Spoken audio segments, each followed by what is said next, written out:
الحمد لله الذي أنشأ وبرى وخلق الماء وثرى وأبدع كل شيء وطرى. الرحمن على العرش استوى، والصلاة والسلام على من بكى على أمته المبعوث في أم القرى صلى الله عليه وسلم على حبيب المصطفى.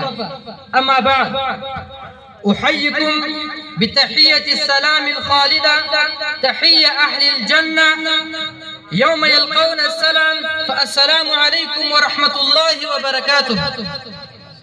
رئيس حفل الكريم، حضورنا المبارك من العلماء والشيوخ والأساتذة وضيوفنا الأفاضل، أرجو أن تسمحوا لي أن أتحدث أمامكم في هذه الحفلة المباركة باللغتين، اللغة العربية والإنجليزية، حول الموضوع لماذا لا يتقدم الأمة الإسلامية؟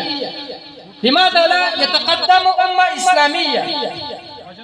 الدين الإسلامي دين كامل يرشد إلى النجاح في الدنيا والآخرة. القرآن الكريم والسنة النبوية والتراث العلمي للأمة من أعظم المبادئ التي تدفع إلى التقدم. ولكن اليوم كثير من الدول الإسلامية تعاني من الجهل والفقر والعبودية الفكرية والتخلف، ويجب على الأمة أن تخرج من هذا الوزن، وأن يتحمل كل أفرادها مسؤولياتهم تجاه الأمة، أن يتحمل كل أفراد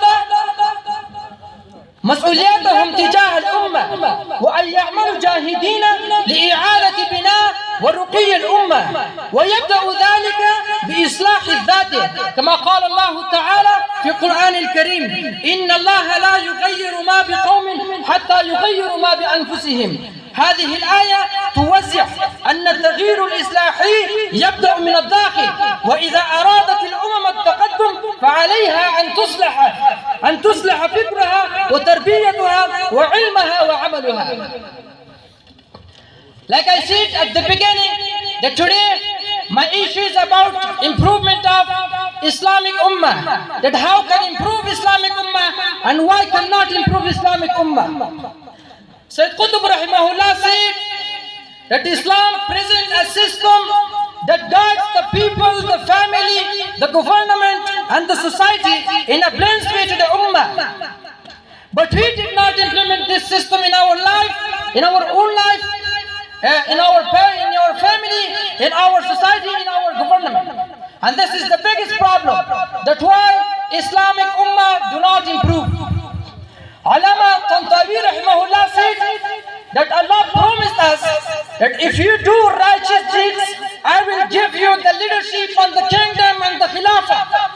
This is Allah's promise. But why today Allah subhanahu wa ta'ala not give us the leadership, not give us the khilafah, not give us the kingdom? What's the problem that Allah doesn't give us the power?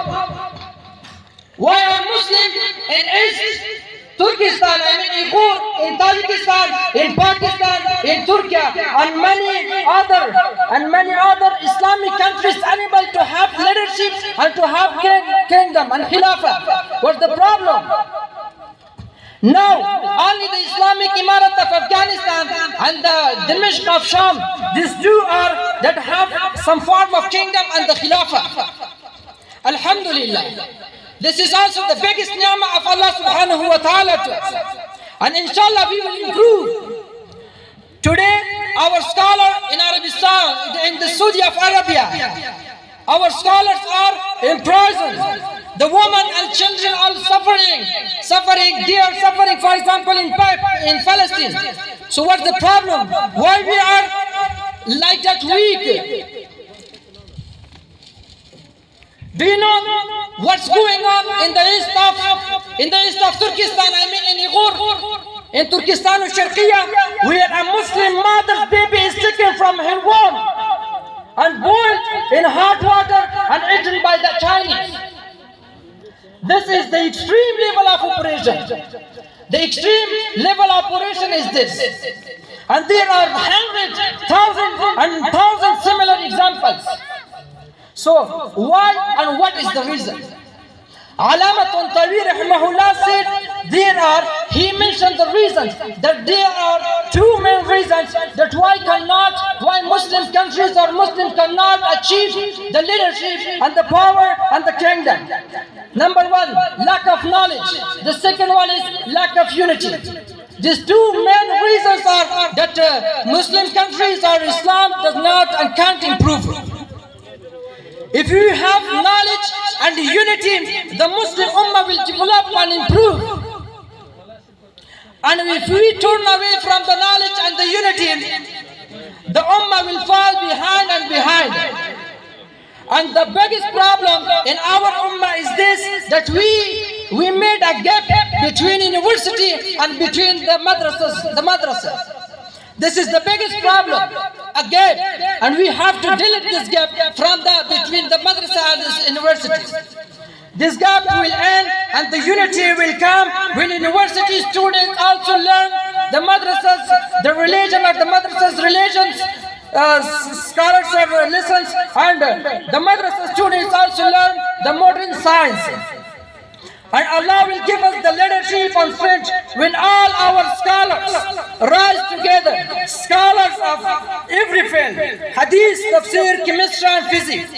Then we will serve Islam together from the simplest tools to the highest level of technology up to atomic sciences, inshallah ta'ala. And this is my message for all people. Assalamu alaikum wa rahmatullahi wa barakatuh. Thanks for your time.